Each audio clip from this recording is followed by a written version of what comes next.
C'est mon chef qui va organiser un procès à Bakanga, Bakanga, plus de 200 personnes en prison. C'est ce qui est venu d'être libéré. Est-ce que ce sont les mêmes gens aujourd'hui qui viennent donner des leçons? Comment la constitution est à Konuna? Constitution est à moi par rapport à mon temps de la constitution est à Konuna. Nous on a plus de 70 ans et la constitution est à 17 ans. Oh, la constitution est à Konuna. Non, elle est à Konuna. Batata Oyo.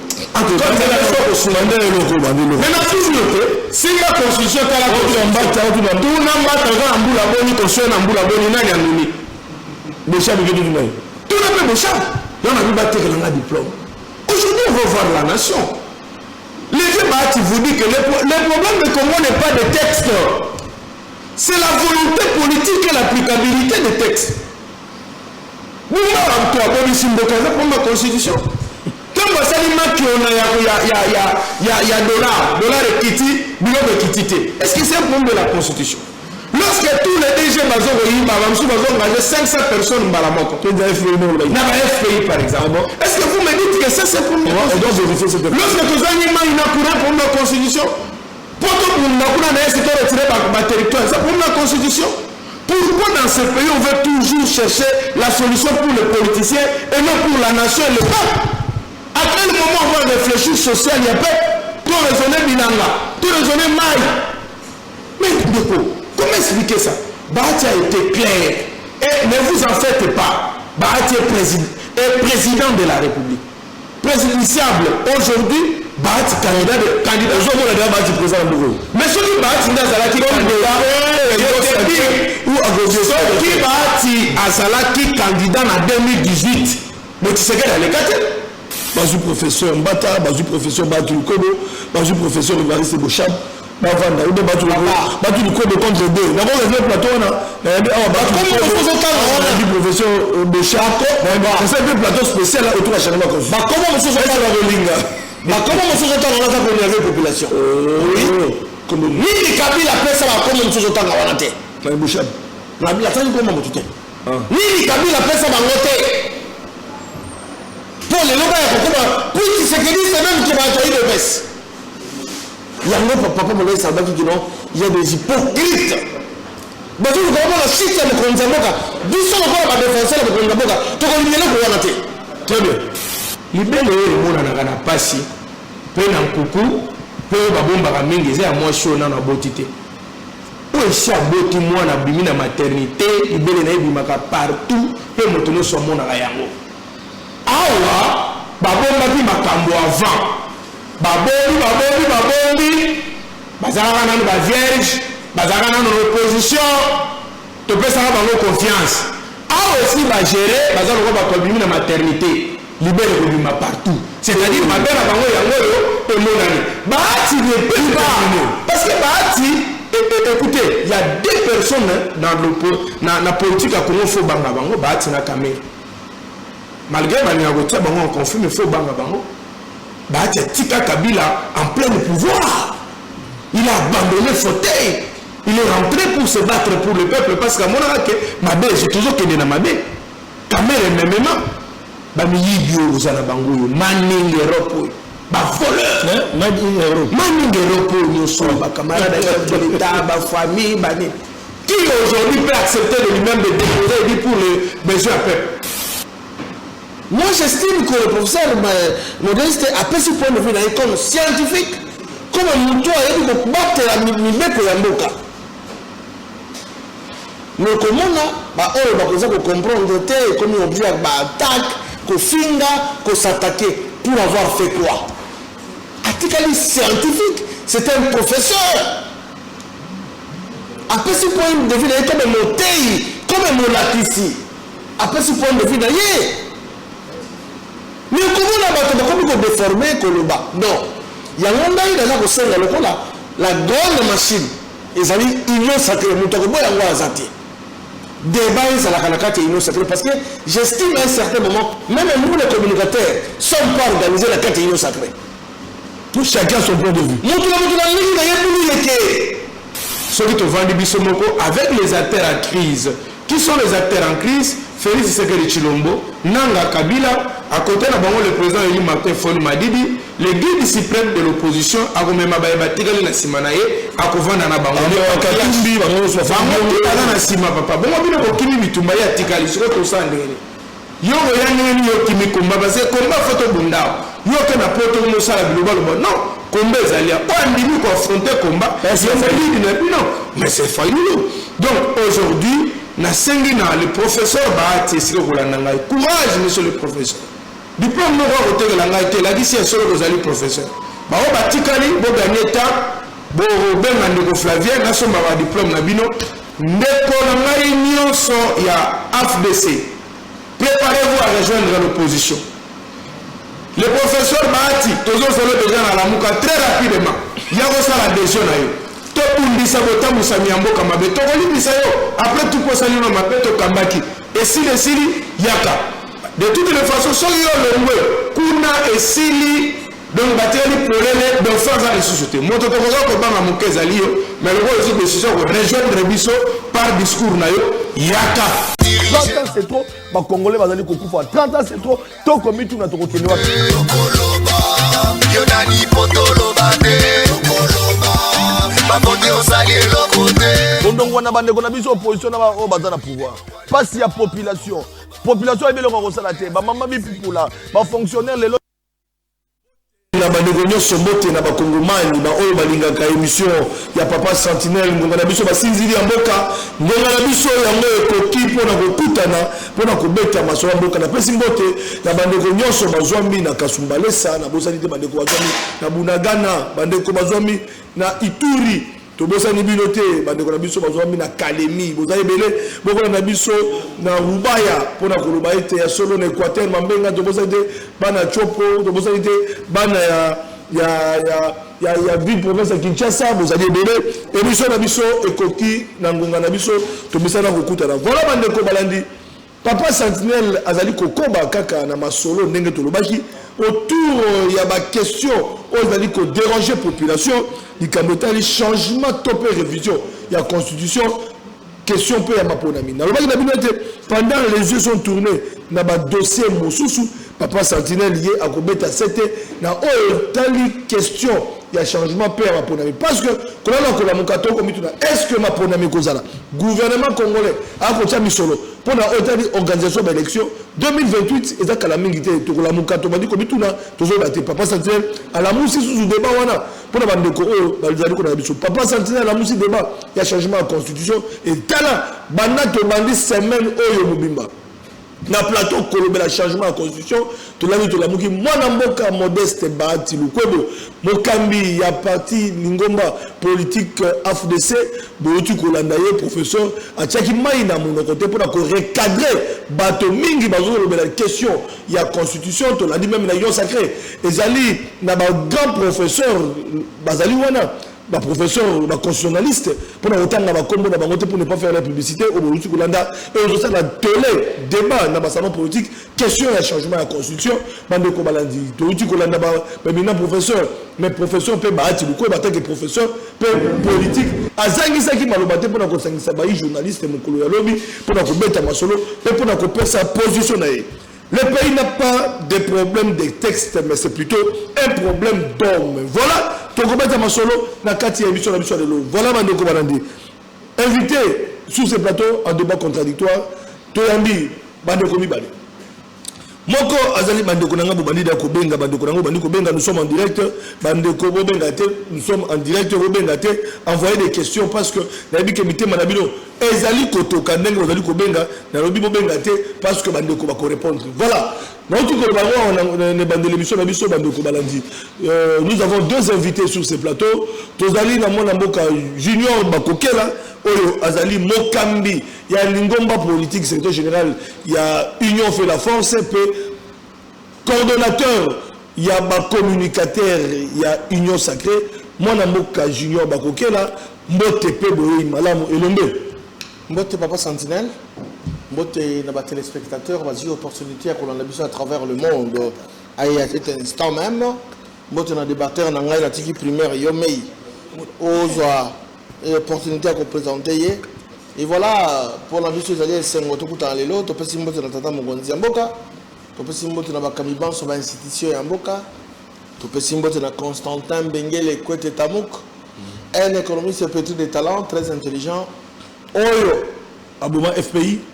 Non, non. Depuis Benguele à l'écart de FPI, aucun mandataire, jamais quiconque a défait l'écart. Tout ça la demande. À commencer à même l'actuel qui est là. Mais qu'est-ce qui fait que les autres je suis en malamouté dans FPI, les autres scandale. Donc après Mengele c'est le déluge, on m'a dit ma question, je ne pas ceux qui vont répondre, consultant Mengele a Tindi à l'Oba. Non. Vous allez analyser politique. En tout cas, je me réserve par rapport à cette question. Mais dans le cas que depuis le passage dans la FPI, aucun mandataire, aucun DG à cela le Polaï, même l'actuel, jamais au remonté. Voilà. Et donc, on est répondre à Bissot. Loin, il y a la polémique, hein, on a créé polémique, mais justement parce qu'il y a deux tours. Il faut répondre par rapport à l'initiateur, mon parrain politique, mon topé ça a idéologie sur le plan politique qui est construit de l'État, c'est l'honorable Constantin Benguele Kwete. Il va falloir la répondre à la question. Voilà. Et donc, la société a débat de la Républicain. Merci. Vous allez l'essentiel. À l'extrême gauche, un cadre de la Mouka, Maître Jean-Pierre Ngalola, et des nôtres. Donc, dans la négociation sacrée, dans la Mouka, elle, Martin Fayou. D'ailleurs, la Mouka dit qu'on peut mon parce qu'avec le musique, à ça qui est dans Chop Chop. Mbote pe boye madame.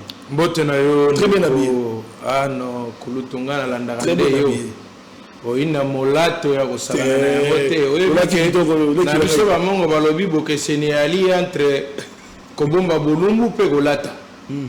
Pour moto muso ko tambola mabombi be bolumbu ne ba mona te, mais yo otim voito na nzoto tango ba ko mono balobi ekole ko tambola malamu, mais tango batalinga balobi ekole ko tambola mabe.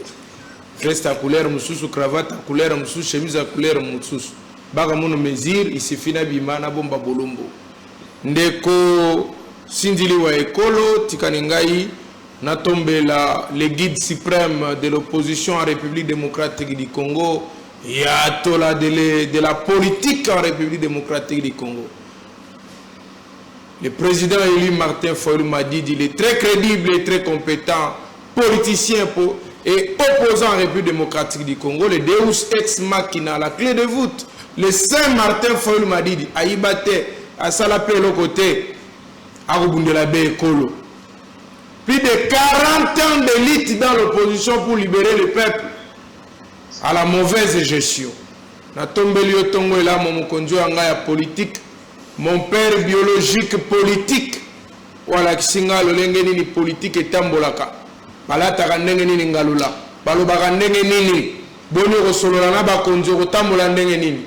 Le président élu Martin Fayulu m'a dit l'école, l'université de la politique en République démocratique du Congo, le Sako, et Siko Yali Kulu, Tukula Kankola Pambola Pabatela yo.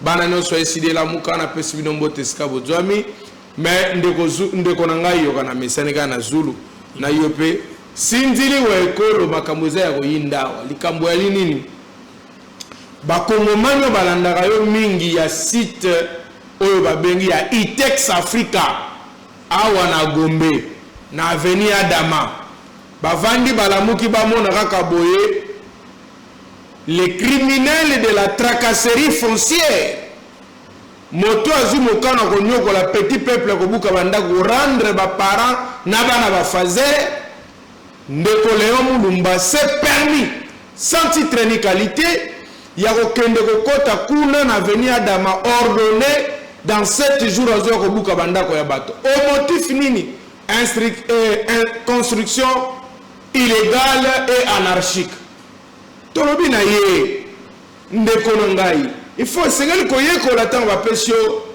bokonzi ya l'état au kamba ezali dénonciation sengeli na boyo kanga malamu tango bapesio bokonzi ya l'état au kamba mais sengeli na koyeko la construction anarchique à quel moment on parle parce que babiteno soit venu à Adama bango tout bazana ba certificat bazana ba autorisation de bâtir cadastre lekana ki place wana urbanisme lekana ke sika wana asali contrôle police foncière à l'école kalobi botonga bozali en ordre mikanda l'état yango si tu as déjà en 2003 n'a arrêté à ministère affaires foncières en 2003 a créé qui si tu as lobby sengeli bato bavanda wana batonga mais par erreur en 2006 lorsque ministre affaires foncières il y a 2006 a dû arrêter il y a 2006 a commencé à bosser pour reprendre si tu as été Afrique en avenir Adama a pour reconnaître en lokola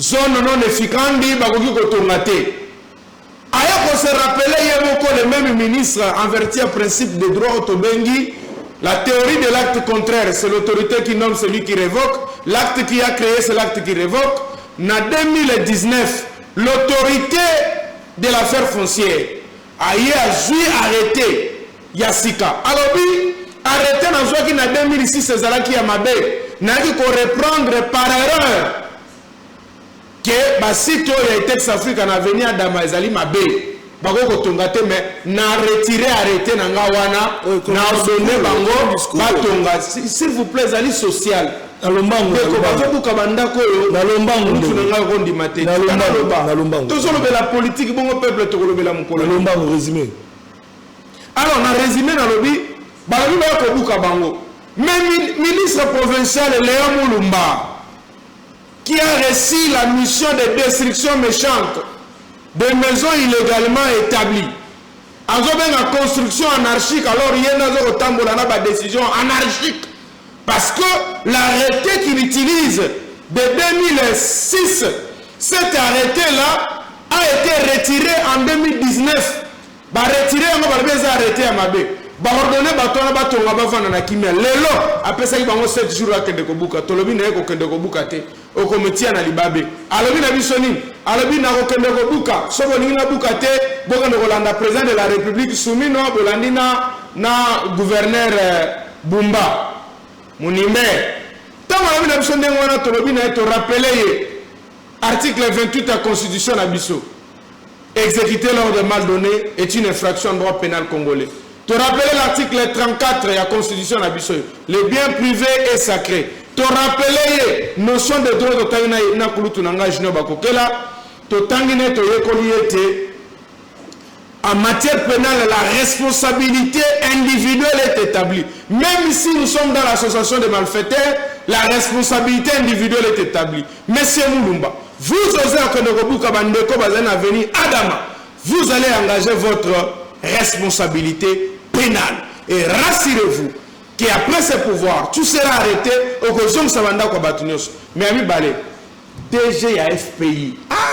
Nini lisusu mama nangaye FPI ça va te balingi tisekedi te oh malembe déjà ça fini FPI ça DG wana ndeko muzitu oh muzitu asali ba tribune akoma ministre kaka boya budget 500 conseillers papa atayomoko wana na conseiller minu na conseiller mandefu to ndenge non na conseiller manette 500 celui na lobi me papa azali premier ministre ministre ni na salaki makambo 500 to bato 500 na bana yo conseiller sikoyo wa déjà FPI la bio libala na biso na bosoto et aussi la lelote plus de 200 engagés non en cascade malim il engage comme si ils ont engagé bato na lopongo tatana mama na 200 et quelques personnes bato na ko côté agent déjà il y a FPI à Télémi Banda amon ko agent FPI ngaya désordre total.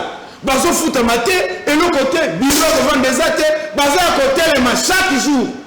Et j'aurais appris qu'il y a 700 personnes qui doivent être aussi engagées. Mais, monsieur le procureur général, la Cour de compte, IGF, mais vous pouvez enquêter, vous pouvez la vie moto. Et si quand vous allez en prison, vous allez digne à la tête. Le mandataire public va vous compliquer la gestion Félix Tshisekedi. Aucun mandataire public n'est là, aucun DG n'est là. Si tu dis que plus de 5 jours. Il y a OCC. Il y a OGFREM. OCC, OGFREM. Na OGFREM. Il y a RVA français à Mabé. Si to fa na kimete DG ozo engager bato so ko zali kana moto na nzela surtout basi o pese ka papa bonjour ya ka lobi na chona musala azo contrôler te awo ya na bato to yeso mutu na koti chaque jour bato bosa na FPI balobi so ka mutu na koti boe pa na sima na ngalobi boka na ressources humaines to ba ko tanga boe 50 100 personnes mais DG to ko tia bango wapi botieza musala l'état ngai na ko nyo ko lande l'état etambola malamu te botia merci Jean Binga alors comportement wana so c'est le chef de l'état voilà afongola mission na makambo wana Félix Tshisekedi merci beaucoup fongola mission on a FPIC kufi lui de banda tunanga tenda nani kulutu nanga nani jino bakokela atikala fidèle jusqu'à ce jour nani kulutu na biso mbengeli banda mbengeli akenda FPIC comme lokola tombeau ouvert élégance yesili nyonso esi baby bozo sasa mbengele à la limite botie ministre comme ça à gérer biloko wana dans les kimia. Merci beaucoup, merci pour la plaidoirie na en gamme opposition. Voilà Bandeko Balandi comme annoncé au sommet de l'émission, donc il faut tout le Balandi comme dit changement à la constitution, mais il y a deux éléments essentiels. D'abord on a eu changement à la constitution, il y a eu des réactions même na ba problème il y a destruction de Bozali Kolanda ndeko auti koloba wa likambo etali kobuka banda ko bande ko Tex Africa ezali pe na Jean Calvin Bosso na mikila poto oyo azali mokambi ya Jeko yepe alekaki na ko dénoncer ba comportement ezali ko salema awa na pouvoir en place par rapport au régime Jean Calvin Bosso mokambi ya à Jeko atalisi ete ba destruction de salema mais est-ce que batoyo bazali kobuka ba bloc na bango bazali na mikanda à l'état azali ko solution pour la bangote au préalable bonaki na l'état soit ameka un peu déjà ne bandeli ko luka solution pour na ko luka place ya ko héberger batwana pour bazali mikanda à l'état pe a kotali sa maenzali ko le kana mboka na biso apesa ki pe position na etali situation politique ya mboka na biso TV za radote tuzali ko landa yabo na etali inspection générale des finances et c'est ngebo ba pe été Bandeko Balandi session il y a formation il y a bah, agents et cadres, ils allaient continuer à l'inspection générale des finances. Kola la kola muka, du changement de constitution.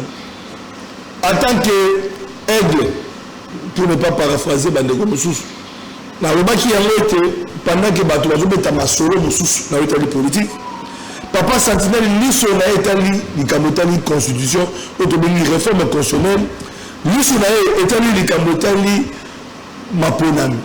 Nous avons un dialogue, on a beaucoup fait un débat à dialogue, mais si on a un moment de série, constitution en bon parce que le débat est soulevé par Bandeko IDPS. Ça veut dire qu'on a un Bandeko Moussous pour l'union sacrée, par le professeur pour la minenne, la union sacrée, tout l'année la position, la mbata, ou l'opposition. Alors même ceux qui nous donnent de tenter, que ça est le Corona, ils ont mal à monter. Ils ont la meeting, l'image est virale dans les réseaux sociaux. Mais le langage du professeur est changé. Quand on a été tant de politique, attends, le professeur va compter la politique. Apparemment, c'est dans la science. Apparemment, la science va être sauter. Quand le professeur a TRQ, tant que la politique, on a le contrat à TRQ. Tout le monde va voir ces béchades, on va le changement de constitution, de réforme de la constitution, du temps de Kabila. Qui aujourd'hui va plus la position là-bas. Modeste Bahati Lukodo, professeur de surcroît, il y a peu de position mais il y a une phrase qui m'a retenu. Le pays n'a pas de problème de texte, mais c'est plutôt un problème d'homme. Et il s'oppose au changement de la constitution Bandeko Balandi. C'est son point de vue. Parce que je me dis que Bahati Lukodo, le a pris cette position. Déjà dans la réunion sacrée, dans le parti politique, le IDPS, Bandeko s'attaquer. On a Nazako Kango dans Bato Missoussou. La vérifier parce que jusque là on a monité mais les réseaux sociaux tout le monde a d'autres les réseaux sociaux la TikTok la Facebook bah tous les autres là nous on va dire les réseaux sociaux mais parce qu'il s'agit de notre constitution où ça dit 20 ans est-ce que il est opportun de changer la constitution il est opportun de modifier la constitution il est opportun de ne pas donner de moyens sur la manière sur l'élection sur le changement de constitution et puis ça bénit on aspire à changement de constitution donc il y a une opposition parce que dans la union sacrée voilà dans la union sacrée moi on a junior bakukela l'objet de rebella qui dit Cameroun changement de constitution Le bal qui ma point de vue est dans le l'Union sacrée, Mbata a parlé, c'est son point de vue, mais l'Union sacrée n'a pas donné son point de vue. Mais il y a des pèses, par exemple, soulever, il faut changer de constitution carrément, mais il faut penser qu'il point de vue. En un point de vue, tu as dit, ben, il s'est fait junior, ok là. Pour te dire que avant-hier, à Zora, parce que modeste, c'est un professeur, il n'y a pas de point de vue, mais dans le l'Union sacrée. Derrière le bal qui dit Cambotali, comme sous junior, ok là. En tant que coordonnateur de la communication à l'Union sacrée, après ça peut mécanicien, parce qu'on a l'impression que ça brûle à l'Union sacrée la question de changement de constitution. Est-ce que Modeste Badi a donné un coup à l'Union sacrée en donnant sa position dans la raison où il doit savoir que la constitution va changer en retour de Panama? Merci Papa Sentinelle. Moi je crois que les Saint-Domingue, lorsque nous avons reçu l'invitation d'être séjour pour partager cet instant de Jean-Ping Galula, autrement appelé Yamboyo. Et donc, c'est pour la qui il faut que tout le monde ça m'a participé pour scruter, n'est-ce pas, actualité. Je remercie très sincèrement, sans flatterie, sans hypocrisie, le professeur Modeste Baatuluko, le patriarche. Donc, on rappelle ceux qui ont des communicateurs et belé basés pour les capables de relayer l'action à Mokonzamboka. L'unique qui a été toujours, qui est vrai pour le soutien des communicateurs, c'est Modeste Baat. Au contraire, il y a combien de professeurs et belé non, mais il y a un intérêt dans Bango. Je suis sérieux. La famille politique de la mission Union sacrée, hypocrisie et ça ma casse. Oh, tu connais. Ma flatteur, ma l'équipe. Ma hypocrite, ma l'équipe. Yo, quand même que il y a des certains ceux-là où bah déformant même dire moya happy birthday to you. Est-ce que ma exemple là boy? Maman n'a flatté. À Gianni de Mingongo. Donc c'est de l'hypocrisie. Animateur Mbata. Oh, mais oui. J'en arrive. Dans le bas, s'il vous plaît.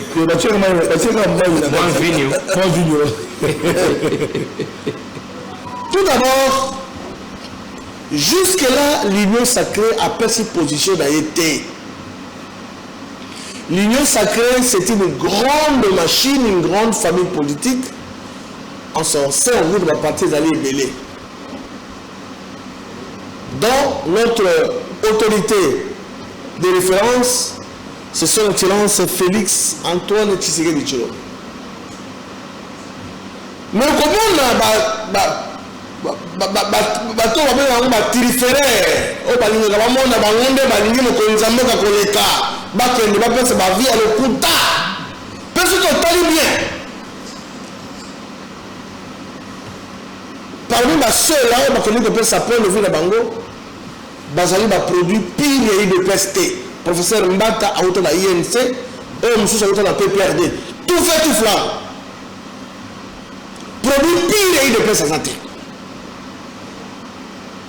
Est-ce que vous avez besoin de comprendre? Produit pire azaté qui a bandé militantisme à côté de celui de parcours IDPS c'est allé partir de la Coupe de Sagaming parce que la première fois sur l'Union sacrée.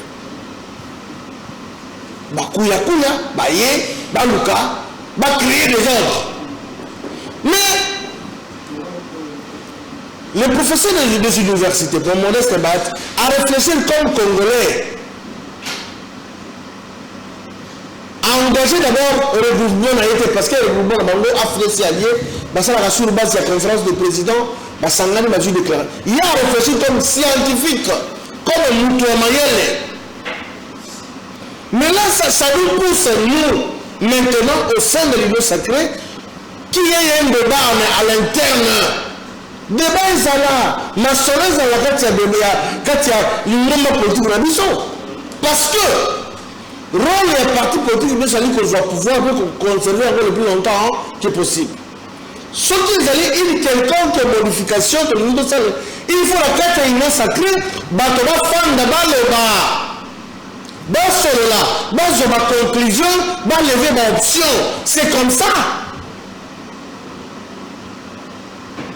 Moi, j'estime que le professeur Modeste a pris ce point de vue comme scientifique, comme un mouton a dit que battre la mimée pour la boca.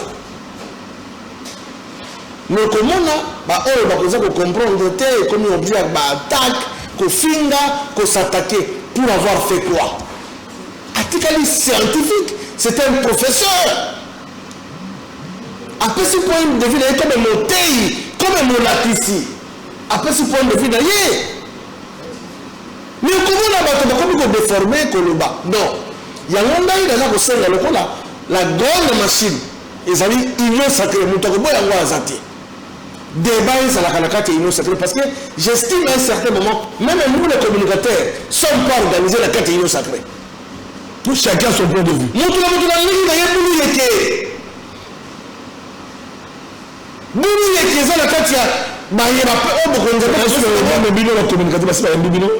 nous, qui va vous recevoir? D'abord, la même chose de la collectif, ils allaient plus réel. Même les choses de ils allaient un peu chargés, je sais qu'avec le temps. Mais par contre, il y a plus d'opportunités. Présidium. Exactement. Aucune personne. Même dans le même temps, mon côté, à part Modeste Bâti. À part Modeste Bâti. Modeste c'est un à part Modeste Bâti. Non, on va critiquer la bande. Justement, à Wenska parce qu'il nous a toujours tiré les oreilles, relayer les actions du chef de l'État, éclairer les problèmes, et puis la commission de sacré. Nous avons tous les gars. Est-ce que bateau va tout fait que le communicateur va lever la Kamamoka, il y a Bakamokozi, la Kamamoka, n'a pas eu de personne quantité, non, la ligne de compte. Très bien. Non, la ligne de compte. Il y a l'hypocrisie, ça peut aller. Il a battu beaucoup de problèmes. Si on est allé dans une situation, est-ce que la bloc de Bakanga, actionnaire dans la société, conférence de presse à l'OB, qui autour de Makambo et de Mérité. Ils ont articulé autour de 3 points, notamment sur cette fameuse vente, il y a terrain, il y a Bralima, la ville à Bukavu, parce que Bralima a la sécurité à Bukavu. Koko sur la tatane, il y a un bateau patriarche, jusqu'à ce que le directeur général de Bralima qui s'est fait comme le directeur de cabinet de Konzambo pour la Fouloumabalokuta. Actori, une combi probatio, quand celui qui allait greffer les rapports de preuve. Papa est allé moto, a s'appelé la motema. À chaque fois que pot de banane, pour avoir fait quoi? Pour salir Niamabé. Il faut citer d'abord l'émotion d'Aki Kamouela, déclaration d'Aki Bosso. Il y a même des gens qui suivent l'accord à Washington, l'accord à Washington, États-Unis, Rwanda, etc. Et troisièmement, pour prévenir comment observer, cesser les faits en même temps, bidongami sur qu'il peut battre le territoire pour la balkanisation. Il s'est arrêté là dans 3 points, là qu'il limpide et clair. Maintenant, lorsque les journalistes ont voulu me poser ma question, en dehors, il y a ce qui a été prévu comme thématique.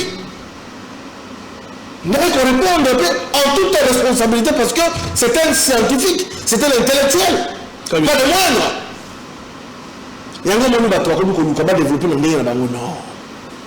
Moi, je pense que interpeller Bisso Union Sacrée, débat ils ont parce que débat dans la carte Union Sacrée, j'estime qu'ils ont la raté. Débat ils ont la raté. Avant de prendre une décision, il faut faire de Sololi. Et comment monologue, il y a mon Union Sacrée. Est-ce qu'on peut organiser un débat dans la carte Union Sacrée, 3 professeurs, Bazou professeur Mbata, Bazou professeur Batou Kobo, Bazou professeur Evariste Bochab, Bavanda, ou de Batou Kobo contre 2. D'abord, le plateau, on a dit professeur Bochab, c'est un plateau spécial autour de la chaîne. Comment monsieur Zotan a Rolinga? Comment monsieur Zotan a la population? Oui. Ni les Kabila appellent ça comme mosusu ozotanga wana te natangi koma motu te nini Kabila apesa bango te mpo lelo baya kokoma puis Tshisekedi c'est même qui bato ya UDPS yango papa Molai salbaki kino il y a des hypocrites bato lokoma na site ya mokonzi ya mboka biso lokola badefenseur ya mokonzi ya mboka tokolingi eloko wana te. Très bien. Mwana mboka Jean-Pierre Ngalula changement de constitution n'a pas dit question là les autres à la télé on a dit professeur Maudit Sebaat qui s'oppose et puis alors le pays n'a pas de problème de texte mais plutôt un problème d'homme et créé peu polémique parce que Maudit a craché sur l'UDPS, a craché sur la vision de Mboka et a craché sur ma professeur Moussou sur ma Union sacrée. Maudit Sebaat se comporte comme un rebelle, un opposant à la Union sacrée. Il y a des opposants. Même question à changement de constitution, position Rabino, tu peux oser la réunion sacrée mon Ndeko Nangai, Sindili wa Ekolo, Nayoki pasi mingi na motema, penalala kite butu mobimba, Natani Sinamai na miso, Natali Mboka, Natali le professeur Bahati, Liniki Mutunako benga professeur Ezaye, nakata Union sacrée les restes na yebisa ki bango na lobby bosunganga to gagner temps to tekaki mo lupango wa famille na mafunza buluka mo moyen ko ila ngai ndono wa famille to tekaki mo lupango wa famille na mafunza ko taki toki mosi na wenza fota mobile we sale magaka ba 23h00 mobile ya retard ndake te sumba na rubana bango boy denga bo tekela diplôme ayer bo tekela ba diplôme na bino on a perdu sobo kutani na boshab bo ebisier maître Jean-Pierre Luka diplôme ya doctorat ya Rosomba ya COP sobo kutani na mbata moto kusunganga kutani na mbata ebisa mbata maître Jean-Pierre bateki lupango wa famille ba simbisie mo mbongo alors azo luka diplôme moko ya doctorat ya Rosomba ya COP to opérer bien sekele ko bimate batekela nga diplôme wana si possible ya mibale la sengaki na ministre ya enseignement primaire et secondaire na o ya issu ya enseignement supérieur na o ya enseignement primaire et secondaire donc c'est-à-dire ministre ya primaire et secondaire na ministre ya université supérieure ya ba université soki bakoyoka na bazwela ngai mbata na boshabu bamema bango na école maternelle banda kotangisa bana tokozala reconnaissant kogarder bango bakombo ya ki professeur ba université batiaka sous le coloté. Aujourd'hui je vais dire quelque chose qui va choquer tout le monde mais ngana zaka na souvenir à malamu ya Bahati peut-être Bahati a bien monté mais on sait na moto nyonso kolanda lelo je prends le témoin je vais citer les noms des gens et ceux qui n'ont pas batona va témoigner pour Nangai peut pas le na kosi ou Bahati lui-même va témoigner. Je vais donner un témoignage. Il y a des politiciens crédibles au Congo. Nous sommes dans l'IDPS dans l'opposition aux années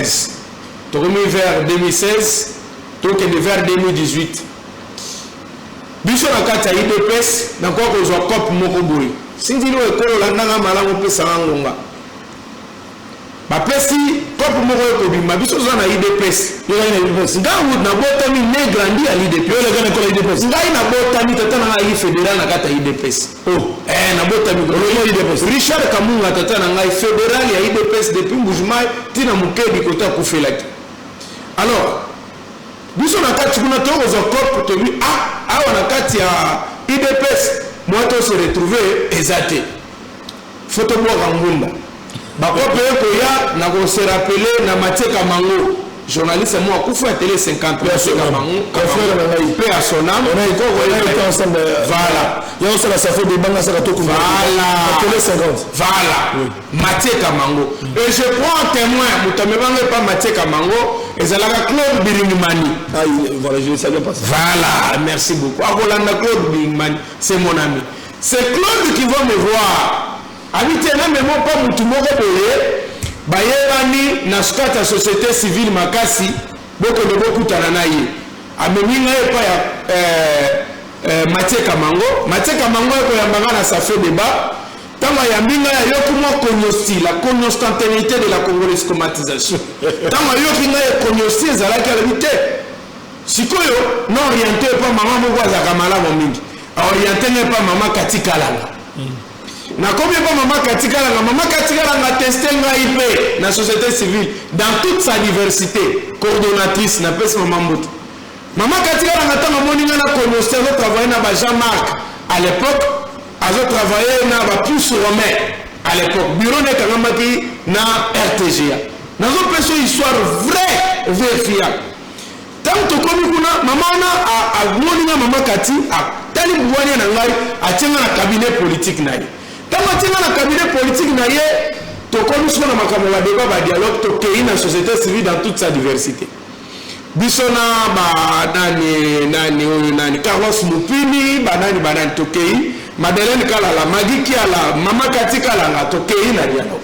Quand Tokei, to bandi ba visite, Maman Kati Kalanga bandi ba visite. Ya okutana na ba politicien, ba grande figure pour na kosenga bango bandima dialogue ya 2018. Tokei, Bahati, c'est là où il y a mon témoignage.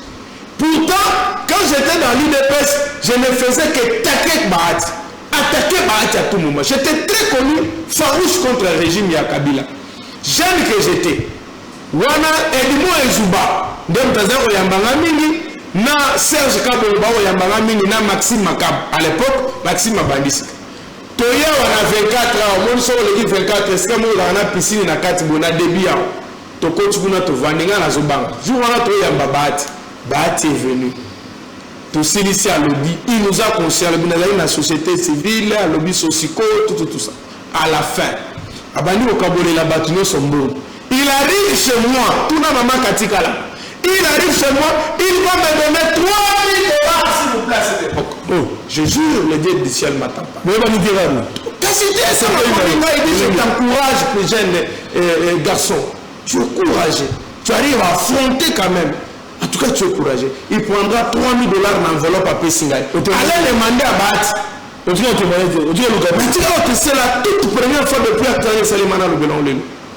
Et je t'ai donné l'histoire pour aller vérifier. Après, si on quand on dit, tu vas tout faire l'enveloppe. C'est comme alors, il a dit à Maman Katika l'engagé, encourage ces garçons-là de continuer. Il sera très grand à la longue. À l'époque, on a eu Banagi Penzate. Quand on a fait l'enveloppe, Maman Katika m'a dit 3 000 habitants. On a 3 000. Qu'est-ce que j'avais compris? J'ai compris que Bahati a un cœur de politicien. Il a un cœur d'anticiper. Il a un cœur de voir de loin. Aujourd'hui, dans le cas de l'Union sacrée, il suffit de que ça la carte d'y aller. Le côté comme critère monnaie les pose au poste au Matalikolo. Diallo le comme CV à repérer sa nationalité dans le thème de l'Union sacrée dans la Piaquet. Qu'est-ce que c'est Bahati? Qu'est-ce que Bahati aujourd'hui? Non. Azan Ali dans l'Union sacrée. Qu'est-ce qu'aujourd'hui on peut donner à Bahati plus que Mokao et Congo? Qu'est-ce qu'on peut donner à Bahati? Il a aujourd'hui 70 ans. Est-ce qu'il doit continuer avec la politique de flatter les gens ou de sauver la nation? Qu'est-ce que nous n'avons pas dit aujourd'hui? Mais je ne vais pas la édition. Est-ce que tu sais que tu peux donner à vos chambres c'est que Kabila a fait ce qui est? Je ne crois pas. Directeur de cabinet, tout. C'est un grand puissant. N'oubliez pas que le massacre est comme on a ça pour Babochat. Mais oui, ministre intérieur. À l'époque, mais ils ont bombardé Kassa Yaouate, papa. C'est mon chef qui va organiser un procès à Bakanga, Bacheko, Beya, Bakanga, plus de 200 personnes en prison. C'est celui qui est venu les libérer. Est-ce que ce sont les mêmes gens aujourd'hui qui viennent donner des leçons? Comment constitution est à Konuna? Constitution est à moi par rapport à mon temps de la constitution est à Konuna. Nous on a plus de 70 ans et constitution est à 17 ans. Oh, la constitution est à Konuna. Non, c'est à Konuna. Batata Oyo. En tout cas, c'est la chose que mais n'a toujours été. Si la constitution est à la constitution, tout le monde va avoir un bout la bonne, constitution un bout la bonne, il n'y a rien. Béchab, tout le monde. Tout le monde Béchab. On a vu battre un diplôme. Aujourd'hui, on va voir la nation. Les vieux Bahati vous dit que le problème de Congo n'est pas de texte. c'est la volonté politique et l'applicabilité des textes. Nous avons pour ma constitution. Quand vous savez qu'il y a dollar et kiti, est-ce que c'est un problème de la constitution? Lorsque tous les DG engagé 500 personnes dans la FPI par exemple, est-ce que vous me dites que ça c'est pour la constitution? Lorsque vous avez pour la constitution, c'est pour la constitution.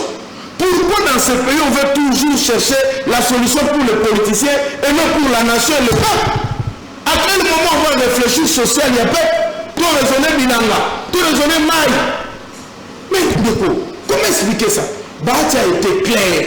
Et ne vous en faites pas. Bahati est président de la République.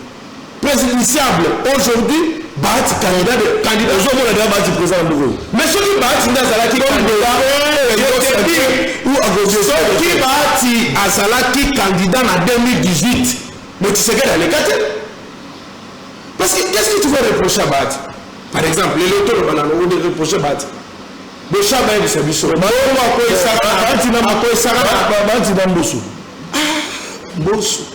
Le style c'est mémoire. John Biden. Question. Mbosso, Bazar. Ce sont les apéprismes de la mort. Mbosso, c'est ça qui tétine des eaux au salaire. Mais sur la île, au Congo et Malonga, dès qu'il y a une pompe funéraire, à son cercle amitié, il y a organisé matin avant Koufou. Bon, Mbosso, qu'est-ce que Mbosso va nous faire aujourd'hui? Le Mbosso n'a rien à dire. Le martyr de Tigara pour les Mbosso, non? À l'époque, dans 71, ministre, il y a sport. Mbosso, on a détourné la Tongo, non, il y a combien de temps avant de voter Tangaï.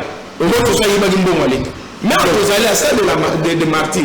Allez voir maquette à stade de martyr qui était ministre à l'époque. Mbosso alati Kazaka Babankos ya Mobutu. Mbosso alati Abankos ya Mouze. Mbosso alati Kazaka ya Kabila, Joseph Kabila. Kobosa nate tant que tu sais que l'on a de faire majorité dans le Parlement. Mbosso ne touche pas à Mabunda. Les Mbosso ajoute sur tu sais que dans un corps qu'on a alati sur Kazaka Nanzot. Est-ce que doit-on continuer à battre au modèle? Vital Kamerhe. Vital Kamerhe après ça conseil à Malonga. Bazali bato bamona ka musika. Tango M23 ezalaka nana kuna na Bunagana. Mais Vital a dit que tout solo la tête. Tout va na tout solo, on va arrêter cette machine. C'est de la même manière que va traiter Bahati Lukwebo aujourd'hui. Tout le monde ne peut pas être amené par les sentiments. Évitez. Jean-Pierre Bemba. Jean-Pierre Bemba. Ah ben non, que gérer bien familial tout. Oh bien, tu es assuré de la mukoro na mbula vende ngazawa na penza, ba wele la rabilo ko famille. Mais ba wele la ratile il y avait des procès balobi que ya ganzami na bilo no so libota na bango. Jean-Pierre Bemba comme ministre de la Défense, qu'est-ce qu'il nous a donné? C'est Jean-Pierre Bemba, tant que leader président dans l'opposition. C'est Jean-Pierre Bemba qui nous a dit tant que d'autres animateurs réclamaient démocratie, n'a de part ya Kabila. C'est Jean-Pierre Bemba qui nous a dit tala longinayo, tala mama, tala bana vomima. Mais c'est pour vous dire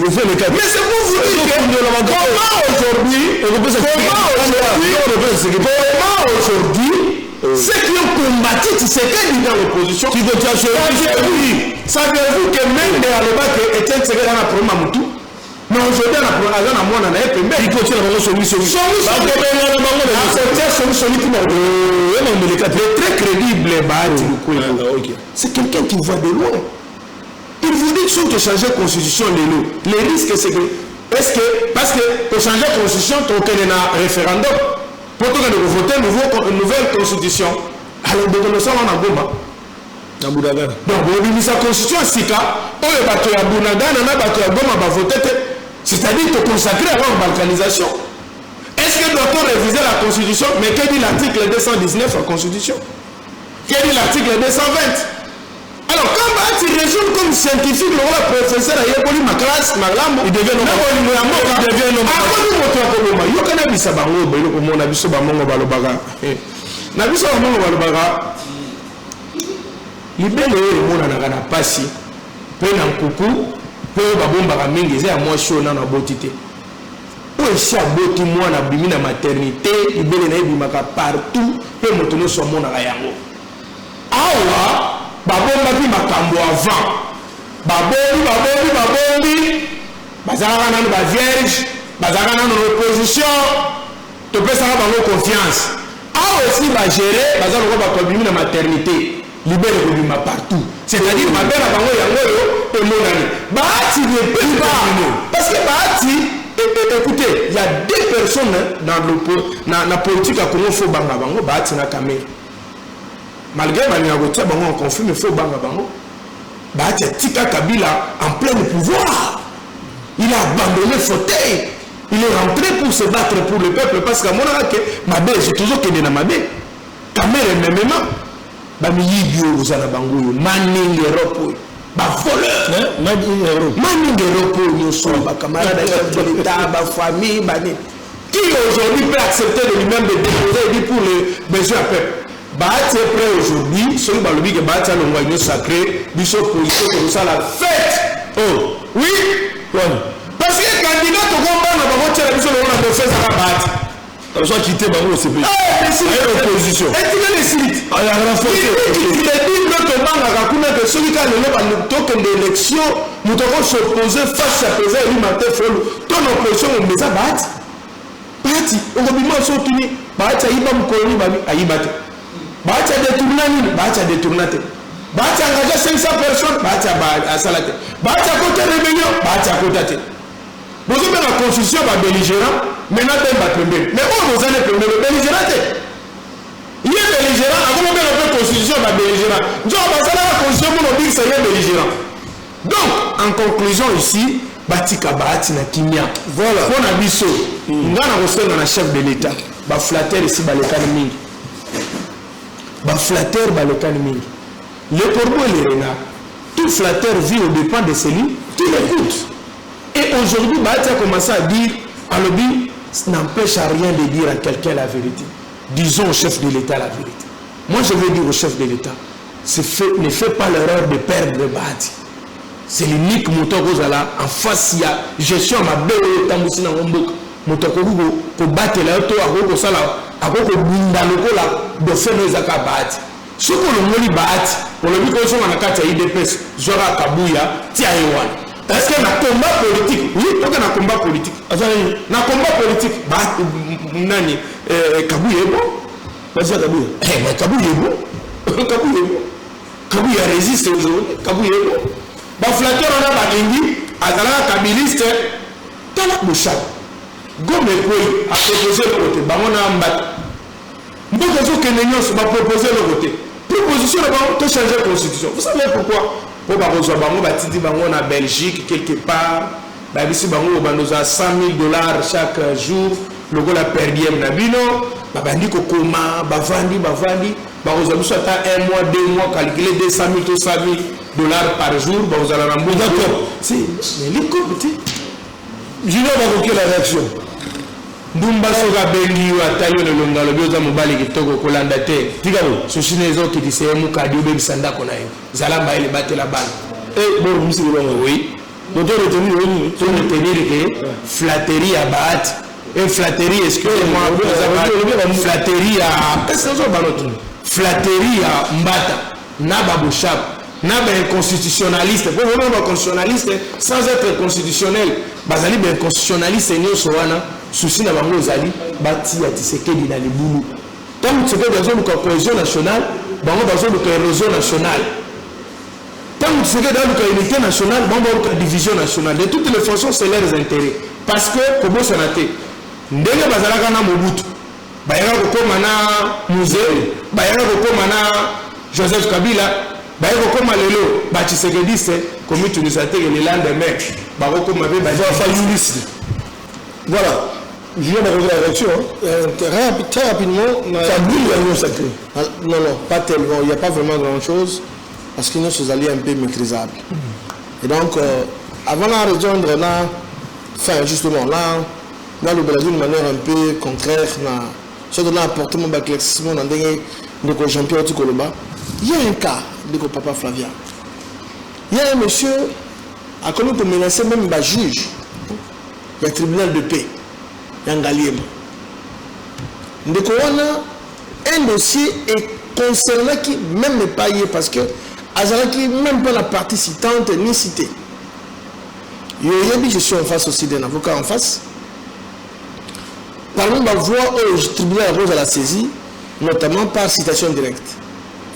Ndeko moko asali un groupe ya bandeko libota basali citation directe dans le tribunal pour la funda ndeko na bango oyo asalaki infraction ya stéléona libota eloko ya famille akei kotekela ndeko moko boye famille bazalaki lésé bakei kosaisir justice na tribunal babengi ndeko basambisaki ndeko après ça avait avoué alobi bolimbisa ngai azalaki bayere nasalaki et tout normalement mon femme lui a dit receveur. Il fallait qu'un manga na yaka monoko. Il y a comme quoi menacer ba juge Coco c'est même qui se permet d'aller utiliser même certains greffiers vrais pour subtiliser en fait document de station directe pour retirer document à la tribunal de la grande instance. Dans la mafia la carte niveau de l'administration à la justice. Ne corona bangate Coco a fait la salle d'audience pour menacer ma juge. De quoi avant de la sur côté il y a un Suki Maluma. Comment il y a un Suki Maluma? Il s'appelle Suki Claude Maluma. Non, Claude Maluma. Je crois que c'est ce monsieur-là. Il commence à utiliser ma trafic d'influence pour menacer ma juge. Non. Azalaki ni cité, ni citant. Pourquoi il est venu se mêler dans une affaire où il concernait était? L'homophobie bafuni ndeko na bango ndeko bango pas passer aux aveux yé lekola bosombi ndeko wana on ndeko atalaki yango illégalement à 100 000 comme il y comme menacé ba juge c'est pas bon tout ça l'état de droit nous avons ça dans la président du conseil supérieur de la magistrature a de veiller pour que ma trafic d'influence elle est capable bisika on va aller au samedi ça va te pour la semble du matin c'est pas normal donc c'est vrai je vous dis vrai vérifiez de la tribunal en grande instance, tribunal à la paix en Galima, allez-y vérifier. Combien dans la presse est filmé pour la trafic d'influence. Or, que ma camarade consulat qui était. À la liberté à Batouté, la cité était ni partie citante, ni cité azate. Mais pourquoi il s'est mêlé, azate se mêlé dans une affaire, où est-ce qu'on concernait était pourquoi? Voilà. Maluma, c'est quelqu'un que je connais très bien, mais ça fait très longtemps, dans mon école là. Doukaye, ma ville, ça je suis tu as besoin après ça peut une version. Vous imaginez? Alors, très rapidement on a rejoindre là le non, nous sommes je précise ici le professeur Modeste Bati est passé comme scientifique qu'on peut sa point de vue mais il faut interpeller Bisso Union Sacrée. Il faut qu'il y ait un débat à la carte Union Sacrée et ça la sens iniquité et ça la parole d'évangilité pour qu'il ait créé ma frustration telle la carte Union Sacrée. Ton limite que débat que a fait cesser et qu'ils ont appelé Union Sacrée. Ton limite en côté. Débat que on a fait cesser ton limite en côté que et là t'as pris Union Sacrée. Parce que nous avons un président, un bon père de famille de Chilombo, ma collaborateur n'est pas pour que ça m'aille, qu'on peut ça ma décision, mon corps, ma position, on est concerné famille politique non. Dans une famille, s'il faut qu'il y ait d'abord un changement à la constitution de révision. La révision, elle est d'abord constitutionnelle. Changement des alliés souverains primaires population oyo a voté qui a eu que pesa mécanisme sous mais la carte ya ngomba Union Sacrée bato ba fanda ka basala ka ba débat à l'interne et que ça là que bobi bisamwa vraiment de sortie qui est que la sens unique qui a imposé bato ou les amaramuté ce n'est pas bon les alliés que frustrer bato d'autant plus que belé basé na chômage basé na misala de la carte Union Sacrée ce n'est pas bon et ça manamuté voilà. Jean-Pierre, on termine avec vous une seconde, une minute. Oui, ndeko Sindile wa ekolo tolobi na bato ndenge to précisaka mokolo na mokolo ke pour nous l'opposition on ne trouve pas l'opportunité, l'urgence et la nécessité de changer la constitution pour le moment.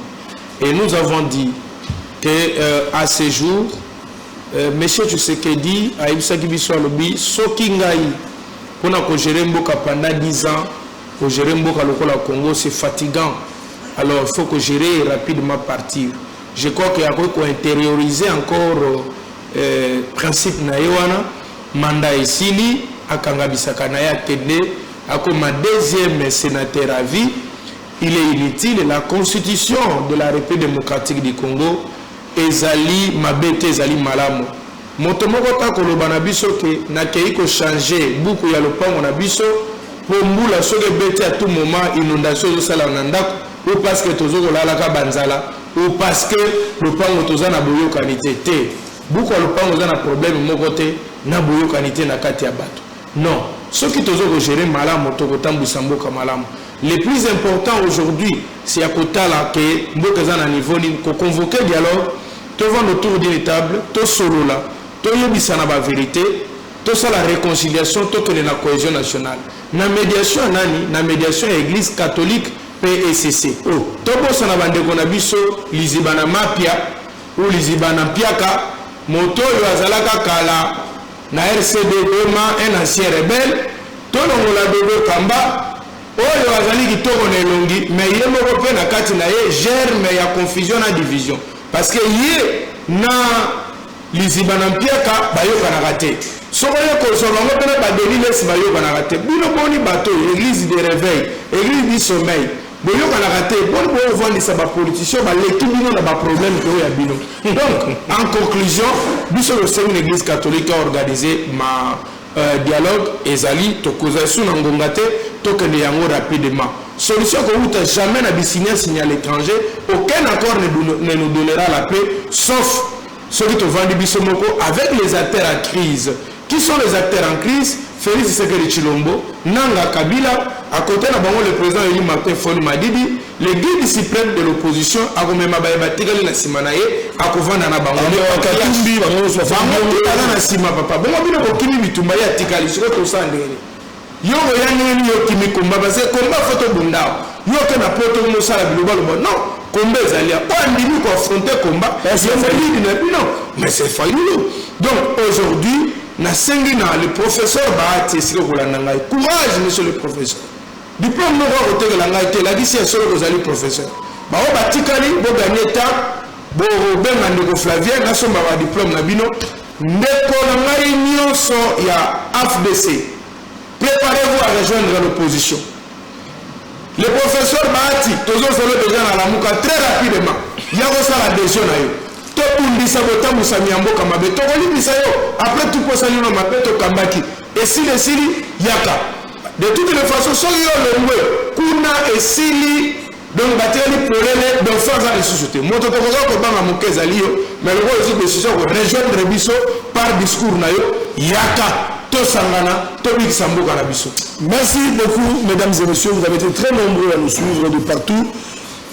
Il est temps, nous devons passer à autre chose. Après cette émission, il y a le journal. Nous vous disons qu'on fait de plus un grand merci. Le rendez-vous est pris pour ce soir à 20h. Au concentration dans le poteau. Le rendez-vous n'a plus à 20h la rediffusion. Tout le monde de m'inviter, un grand merci à l'équipe technique, Richard Rudy, Merveille Toto, Énergie de toujours en état. Tokabonga Batonomiki. 30 ans c'est trop, ma Congolais va aller couper. 30 ans c'est trop, tant comme tout n'a pas reconnu.